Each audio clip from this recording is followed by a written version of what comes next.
Grab your popcorn and dim the lights. We're taking a trip back to the golden age of cinema in the South Coast. From the flickering silent reels of 1910 to the massive movie palaces of the 1930s, the theater scene in Fall River and New Bedford was a wild ride of grand openings, identity crises, and dramatic curtain calls. 1910 to 1915, the Nickelodeons and name changes. The decade started with a flurry of activity as New Bedford's theater scene began to take shape. 1910, on April 4th, New Bedford's Veen Theatre made its debut, or at least its first ad. By May 8th, the Idle Hour decided it was time for a break and closed its doors. 1912, a busy year, the Idle Hour returned on January 17th,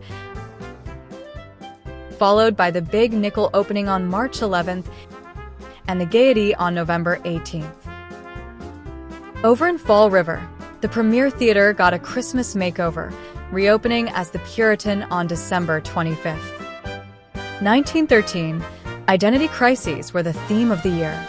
The Big Nickel closed in January, only to return on Christmas Day as Cain's.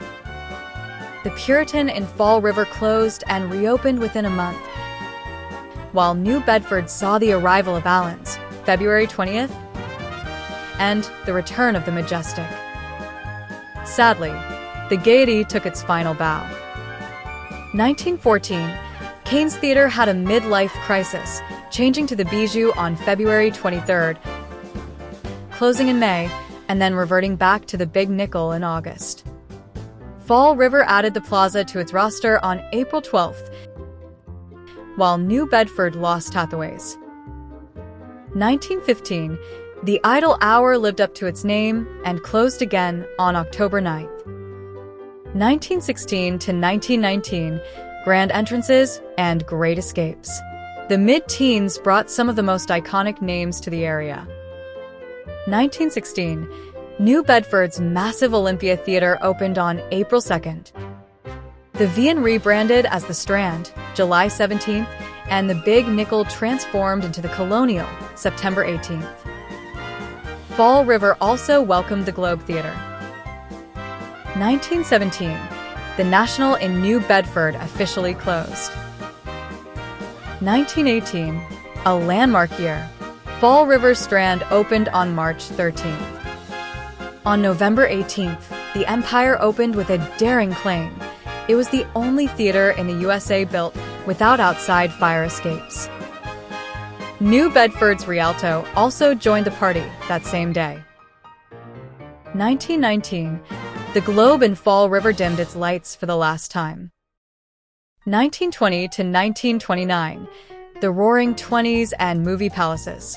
As the talkies approached, the theaters got bigger and bolder. 1920, Fall River's Old Savoy returned as the Rialto on January 19th. New Bedford saw the Capitol open on November 15th, and Fall River added the Park Theatre just before Christmas. 1921, it was the end for New Bedford's Colonial and the Comique. 1922, Bailey Square in New Bedford opened its doors on December 8th. 1923, the legendary Zeiterion opened on April 2nd, quickly rebranding as the State Theatre by September. 1924, a rough year for New Bedford as the Royal and the Strand both shuttered. 1926, Fall River welcomed its own Capitol Theatre, while New Bedford's Rialto and Savoy exited the stage. 1927, the Broadway opened in Fall River, while the old school Nickelodeon closed. 1928, disaster struck. A fire forced Fall River's premiere and Rialto to close. New Bedford also lost the Bailey Square Theatre. 1929, the decade ended with a bang as the Durfee Theatre opened on August 31st. It was a true movie palace, boasting a massive 2,229 seats. Meanwhile, the Bijou in Fall River closed. 1930 to 1939, the final act. The era of the Grand Movie House settled into a new rhythm. Early 1930s, the Royal Theatre made its debut in Fall River, while the Broadway Theatre, once a shining star, closed its doors.